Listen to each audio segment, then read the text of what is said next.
Amakhosi are believed to be actively pursuing a Sweden-based South African midfielder Luke Leroux. As previously reported by Soccer Laduma, Amakhosi have shown interest in the IFK Vanamo midfielder and had made inquiries for him in the past, Soccer Laduma reported. Sea sources have now indicated the Chiefs are back in the hunt for Leroux, as their strategy is to recruit players who are not already in high demand by other top PSL clubs, Soccer Laduma further elaborated.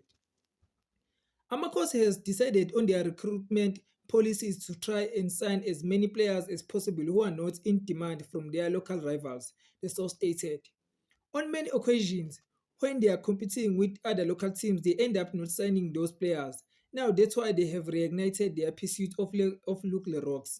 He is a South African but currently playing in Europe, and they believe they stand a better chance of signing him, the insider told the Sia crew. A second source stated that the club is expected to be preparing for a significant overhaul at the start of the next season, aligning with coach Nazarin Nabi's rebuilding process. Leroux, currently in Sweden, has played a few games for IFK Vanamo this season. He may choose to remain in Europe to gradually adapt to the football abroad, or it will remain to be seen if he will prefer to return to South Africa. In recent times, a few players have chosen to play in the PSL, where it's arguably easier to catch the eye of Bafana Bafana coach Hugo Bruce. Thanks for tuning in. Don't forget to like and subscribe to our channel. Bye.